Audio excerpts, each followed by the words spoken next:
Well, what does SLO means in our education? SLO stands for Student Learning Outcomes. اب یہ تو ہوگا اس کی ایبریویشن. اس کو ڈیفائن کس طرح کریں؟ مطلب یہ تو ایک ہوتا ہے نا لغوی معنی، ایک ہوتا ہے آپ کا اصطلاحی معنی. تو وہ اصطلاحی معنی اگر میں آپ کو بتاؤں ڈیفینیشن، تو وہ ہے کہ پلان گولز، SLOs اور plan goals for what students will learn over a given time period. یہ آپ کے وہ ایکسپیکٹڈ گولز اور ٹارگیٹس ہے، اچیویبل، ایکسیسیبل، پریکٹیکل، کہ جو آپ نے اچیو کرنے ہیں ایک خاص ٹائم میں. ٹھیک ہے، کسی بھی ایک پروگرام کے اندر، کسی بھی ایک سبجیکٹ کے اندر، کسی بھی ایک چیپٹر کے اندر. اب اس کی ایگزامپل اگر میں آپ کو دے دوں تو لیٹ سے آئی ایم اے ڈرائیور، اور میں ایک اسٹوڈنٹ کو یہ پڑھاتا ہوں کہ آپ نے ایک گاڑی کس طرح چلانی ہے. ٹھیک ہے، تو لیٹ سے 3 منتھس میں نے اس کو یہ پڑھانا ہے کہ آپ نے گاڑی کس طرح چلانی ہے. تو میں اپنے جو 3 منتھس ہیں نا، اس کو میں 3 میں ڈیوائڈ کر دیتا ہوں کہ پہلے منتھ میں اس کو لیٹ سے یہ پڑھاؤں گا کہ آپ نے یہ جو اسٹیئرنگ ہوتا ہے نا، آپ نے اسٹیئرنگ کس طرح کنٹرول کرنی ہے. تو یہ میرا ایک SLO ہو گیا کہ اسٹوڈنٹ نے اسٹیئرنگ جو ہے اس کو کنٹرول کرنا ہے 1 منتھ کے اندر. دوسرے منتھ کے اندر میں اس کو لیٹ سے یہ پڑھاتا ہوں کہ آپ نے ایکسلریٹر اور وہ جو کلچ ہوتا ہے اور وہ جو گیئر سسٹم ہوتا ہے کہ آپ نے گیئر سسٹم کس طرح ماسٹر کرنی ہے. تو یہ آپ کا دوسرا SLO ہو گیا. میں ڈیفائن کر رہا ہوں نا، میں ٹیچر ہوں. اور تیسرا SLO تیسرے منتھ میں لیٹ سے میں اس کو یہ پڑھاتا ہوں، یہ میں ان سے ایکسپیکٹ کروں گا کہ وہ سیکھے گا اور میں پڑھاؤں گا کہ باقی جو مسلینیس چیزیں ہیں لیٹ سے کہ آپ نے وہ جو انڈیکیشنز ہوتی ہے اس کو کس طرح یوز کرنا ہے، آپ نے جو ریئر مررز ہوتے ہیں اس کو کس طرح استعمال میں لانا ہے. ٹھیک ہے، یہ سارے چیزیں باقی میں اس کو لاسٹ منتھ میں سکھاؤں گا. تو یہ 3 میرے ہو گئے SLOs. ٹھیک ہے، جو وہ اسٹوڈنٹ سے میں ایکسپیکٹ کروں گا. ٹھیک ہے، کہ وہ اور سوسائٹی بھی ان سے ایکسپیکٹ کرے گی کہ آپ at the end of 3 months you should be having the skills of steering, controlling steering اور باقی گیئر سسٹم اینڈ انڈیکیشنز اور میررز وغیرہ. یہ 3 اس کے SLOs ہو گئے. ٹھیک ہے، اب اس ایگزامپل کے اندر میں اگر اور بھی مطلب یہ آپ کے ہو گئے نا SLO. اگر میں اب اس ایگزامپل کے اندر CLO, PLO, OB اور OBA کی بات کر لوں تو یہ 3 اس کے ہو گئے 3 months کے SLOs. اگر اس پورے پروگرام کی میں بات کر لوں نا کہ اس پورے پروگرام میں جو 3 months کا پروگرام ہے جس میں اس کو ڈرائیونگ سکھا رہا ہوں، تو وہ اس کا ایک ہی آبجیکٹو، ایک ہی آؤٹ کم بنتا ہے اور وہ ہے ڈرائیونگ سیکھنا. تو یہ ڈرائیونگ اس کا ہو گیا، اس کو آپ CLO کہہ لو یا PLO کہہ لو، پروگرام لرننگ آؤٹ کم. ٹھیک ہے، اور یہ جو میں اس کو ایجوکیشن دے رہا ہوں نا، آؤٹ کم بیسڈ ایجوکیشن، یہ PLO آپ کا ہو گیا پروگرام لرننگ آؤٹ کم. اور یہ جو میں اس کو ایجوکیشن دے رہا ہوں، ٹھیک ہے، آؤٹ کم بیسڈ ایجوکیشن ایک نئے انداز سے، تو اس کو ہم کہیں گے آؤٹ کم بیسڈ ایجوکیشن یا آبجیکٹو بیسڈ ایجوکیشن. ٹھیک ہے، اور مین وائل اس پروگرام کے اندر میں جب اس کو اسیس کروں گا، میں جب اس اسٹوڈنٹ کو ٹیسٹ کروں گا، ٹھیک ہے، ایولویٹ کروں گا، تو اس کو پھر کہا جائے گا آؤٹ کم بیسڈ ایولویشن اور آؤٹ کم بیسڈ اسیسمنٹس. سمجھ آ گئی نا؟ CLO کی، PLO، OB، OBA اور SLO سارے ایک ہی ایگزامپل کے اندر.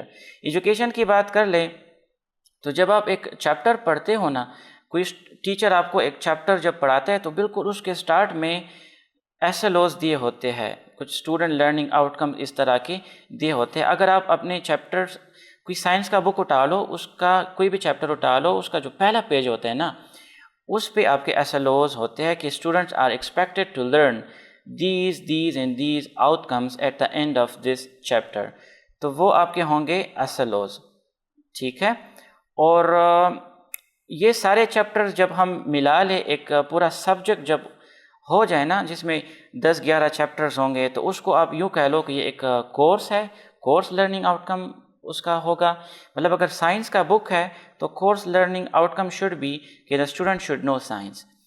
پروگرام لرننگ آؤٹ کم جو پورا آپ کا ایک میٹرک کا ایک پروگرام ہوتا ہے، تو اس کے بھی کچھ آؤٹ کمز ہونے چاہیے، اور وہ کچھ یوں ہم ڈیفائن کر سکتے ہیں کہ student should have the skills of creativity, critical thinking, problem solving, communication, team work, collaboration, یہ سارے آپ کے جو آؤٹ کمز آپ کو سیکھنی چاہیے. You are expected to have the skills at the end of this program. تو وہ آپ کے پروگرام لرننگ آؤٹ کمز ہوں گے.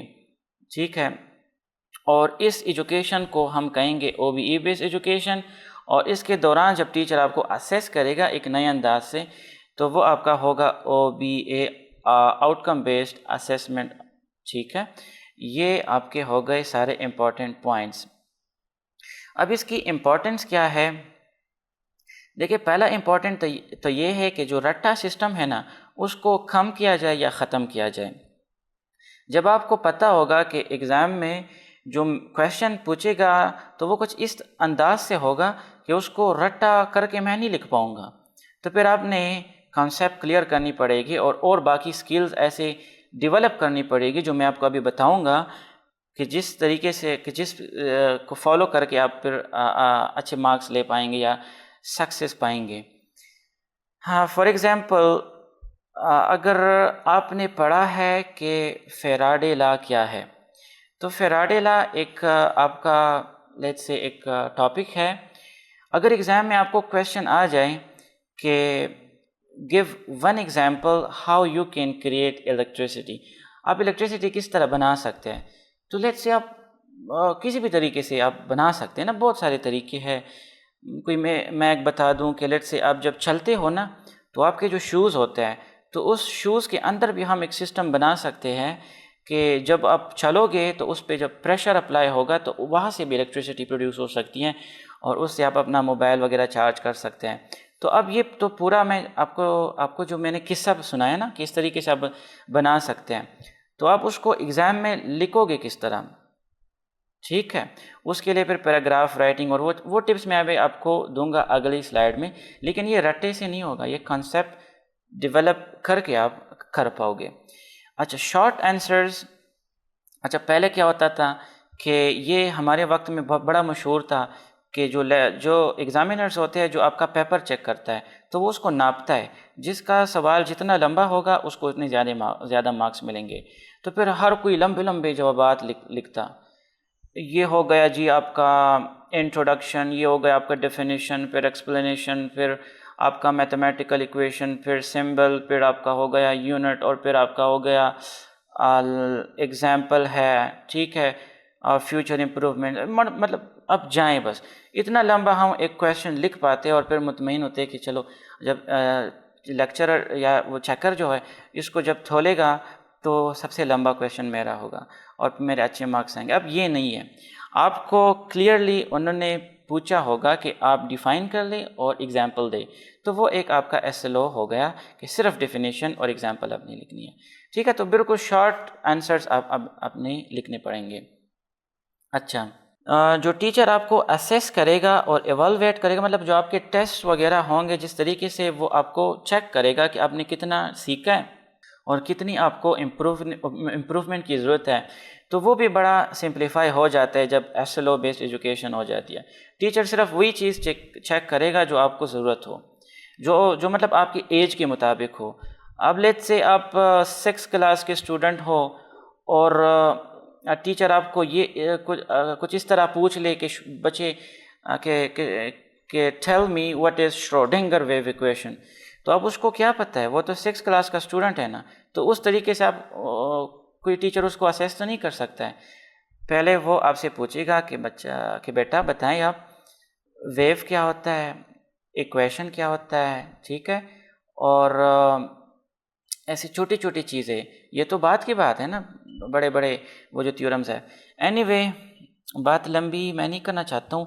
اچھا افیکٹو لیکچر ڈیلیورنگ. ٹیچر کو بھی لیکچر ڈیلیور کرنا آسان ہو جاتا ہے جب ایس ایل او بیس سسٹم ہو. وہ آپ کو وہی چیزیں پڑھائیں گے جو آپ کے ایج کے لیول کے مطابق ہو. To make the teaching learning process to the point. بڑا ٹو دا پوائنٹ ہو جاتا ہے کہ جو آپ سے پوچھا گیا ہے آپ وہی بس بتاؤ. جو اسٹوڈنٹ سیکھ سکتا ہے جتنا اس کی برین کی کیپیسٹی ہے تو اتنا ہی اس کو پڑھاؤ. تو ٹیچنگ لرننگ پروسیس بڑا ٹو دا پوائنٹ ہو جاتا ہے.